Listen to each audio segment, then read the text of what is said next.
प्रिय अनुरागियों, दशावतार सीरीज के पिछले अध्याय में हमने आपको श्री हरि के अवतार के बारे में बताया।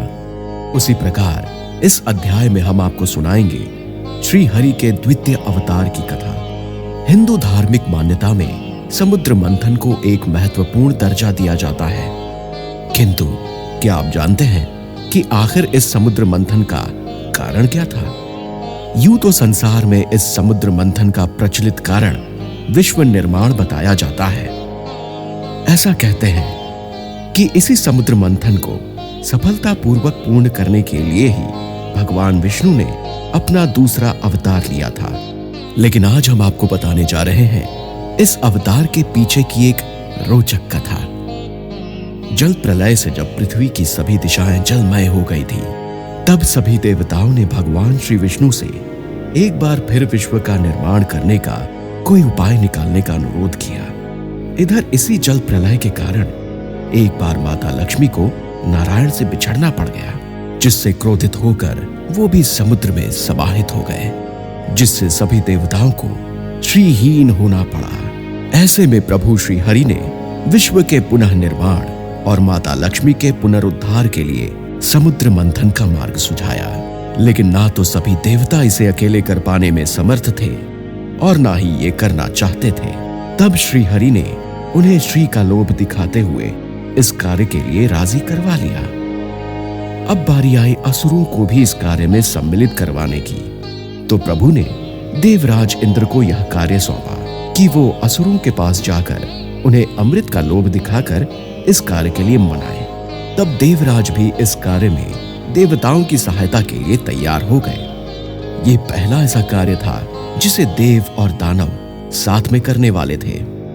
इससे पहले इन दोनों समूहों में सिर्फ घमासान युद्ध देखने को ही मिला था, मगर समुद्र का मंथन इतना सहज नहीं था। इसलिए श्री विष्णु ने अपनी माया से मंदार पर्वत को समुद्र के बीचों बीच मथनी बनाकर खड़ा कर दिया। परंतु अब भी समुद्र के मथने के लिए किसी लंबी रस्सी का जुगाड़ नहीं हो पाया था। तब प्रभु ने देवादिदेव महादेव से उनके गले के नाग वासुकी को इस कार्य के लिए देने का आग्रह किया। भगवान विष्णु के आग्रह को भला भगवान शंकर कैसे मना कर पाते, तो उन्होंने नाग वासुकी को इस कार्य के लिए सौंप दिया। अब दोनों समूहों में इस बात को लेकर मतभेद होने लगा कि इस रस्सी रूपी नाग का कौन सा हिस्सा किस समूह के पाले में आएगा। प्रभु की महिमा देखिए भक्तों। अंतर्यामी जानते थे कि वासुकी के मुख से विषैली हवा निकलती है। इसके बावजूद भी जब असुरों ने पूछा कि कौन सा हिस्सा मजबूत है, उन्होंने मुख के हिस्से को लेने के लिए ही कहा। इसके बाद प्रभु के कथन अनुसार असुरों ने भी मजबूत हिस्से को ही लेने का निर्णय किया और देवताओं को वासुकी का पिछला हिस्सा मिला। जब समुद्र मंथन का कार्य प्रारंभ हुआ तो सभी ने देखा कि मंदार पर्वत धीरे धीरे जल में समाने लगा है, क्योंकि उसका भार उठाने के लिए कोई मजबूत वस्तु वहां मौजूद नहीं थी। सब सोच में पड़ गए कि अब समुद्र मंथन कैसे पूरा होगा। तब तारणहार प्रभु ने स्वयं कच्छप का अवतार धारण करते हुए उस मंदार पर्वत को अपनी पीठ पर उठा लिया। कहा जाता है कि प्रभु के इस कूर्म अवतार में उनकी पीठ का हिस्सा 1 योजन से भी ज्यादा का था। उन्होंने मंदार पर्वत को तब तक उठाए रखा जब तक समुद्र मंथन पूरा नहीं हो गया। वही समुद्र मंथन में सबसे पहले हलाहल निकला था, जिसे महादेव ने पी लिया था, क्योंकि उनके अलावा इस पृथ्वी में कोई भी इसको अपने शरीर में धारण करने की क्षमता नहीं रखता था।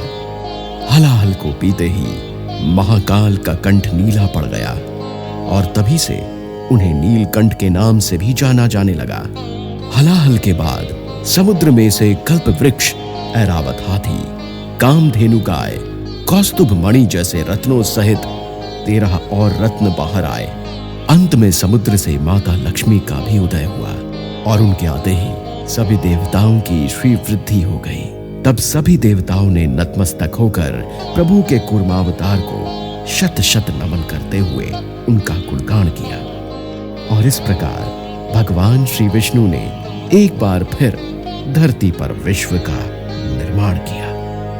तो भक्तों, जगताधार प्रभु करुणाघन की यह लीला हमें यह अनुभूति कराती है कि जगत कल्याण के लिए प्रभु को चाहे जैसे भी कदम क्यों ना उठाने पड़े, वो हमारे रक्षण हेतु अवश्य आते हैं। इसलिए हम सभी को सदा अपने हृदय में उनके प्रति भक्ति और प्रेम का वास रखना चाहिए। ईश्वर जो भी करेंगे उसी में हमारा मंगल निहित है। तो बोलिए, क्षित्र एव विपुलतरे तिष्ठति तव पृष्ठे, धरणी धारण किण चक्र गरिष्ठे, केशव धृत कूर्म शरीर, जय जगदीश हरे।